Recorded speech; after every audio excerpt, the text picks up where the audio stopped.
Welcome back to NCERT Class 7 History Lesson 1.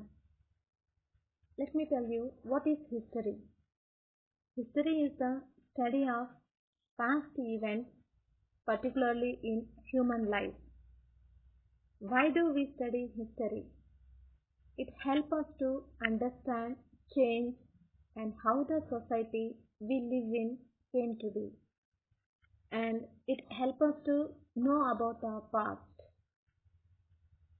There are so many sources to know about our past, like archaeological evidences, manuscripts, and inscriptions. All these are the sources we have to know about our past. Come to class 7, lesson 1 in history.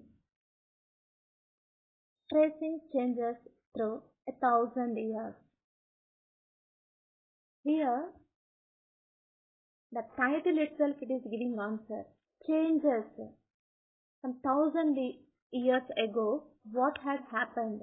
1,000 years means 700 to 1750 CE.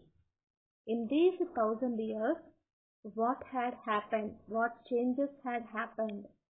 That and all we are going to learn in this class. So, human beings have been living on this earth for millions of years now. The study of history is carried under 3 different periods. They are ancient history, medieval history, and modern history. Ancient history means the history started from there. Modern history, in which we are living. Medieval history means the period between ancient and the modern history is referred to as the medieval history. So about ancient history already you learned in class 6. In modern history we are going to learn in class 8. In this class we are going to discuss about medieval history. So the historians have further subdivided the medieval history into 2 periods. Early medieval period and later medieval period. Early medieval period extended from 8th to 12th century and later medieval period extended from 13th to 18th century. So, completely about medieval history we are going to learn in class 7. Here in your textbook, they have given map. So maps are one of the important sources of history through which we can trace out the historical changes and context. Who are preparing maps? A person who makes maps is called a cartographer. The art of making maps or the science of making maps is called cartography. So maps are one of the important sources of history through which we can trace out the historical changes and context. So in your textbook, in first page they have given one map. That map was made by an Arab geographer Al-Idrisi. This map was made in 1154 CE. This map gives information about the Indian subcontinent and what are the places he mentioned in that map, all that in Arabic language.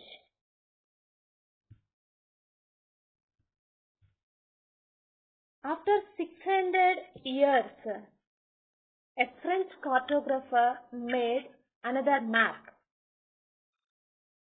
he made that map in 1720s. And that map also gives information about the Indian subcontinent. In this map, a French cartographer, he mentioned the places in English language.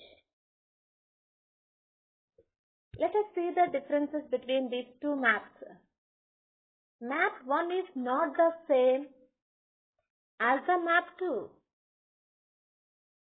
In map 1, which is made by an Arab geographer, Al-Idrisi, in that map, Sri Lanka, it is an island country which is located on the top. In second map, the Sri Lanka is in south, and which is similar to as present what are the maps we are using. This map is very similar. And both the maps show the same location, but with a lot of variations. In map 1, the places like Kannauj and Uttar Pradesh was clearly indicated.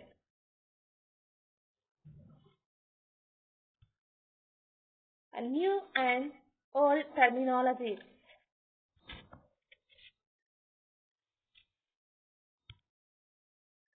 So the meaning of the term Hindustan changed over centuries. The term Hindustan was used by Minhaj-e-Siraj. He was a chronicler and he wrote in Persian in the 13th century. So in that he meant that areas of Punjab, Haryana and the lands between the Ganga and Yamuna. After that, in the early 16th century, Babar used the term Hindustan to describe the geography, the fauna and the culture of the inhabitants of the subcontinent. After that, Amir Khusro was a famous poet. He also used the term Hind in 14th century.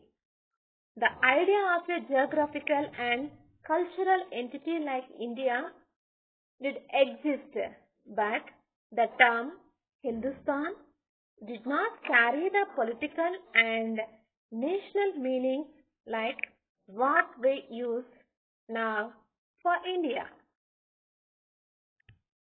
So another important word. In the medieval period, a foreigner was any stranger who belongs to different from the society or culture. Generally, the word foreigner is used to someone who is not an Indian.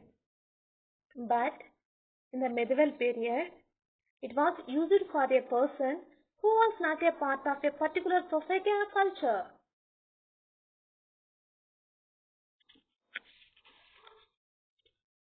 The word foreigner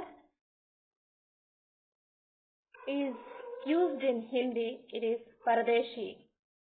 In Persian language, Aznabi, they are using.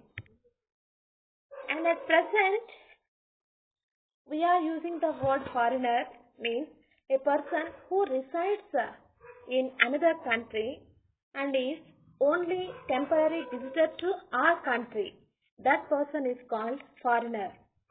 And foreigner is a stranger, a new person who is not belongs to our culture and our tradition or our country. He belongs to some other country. That person is called foreigner.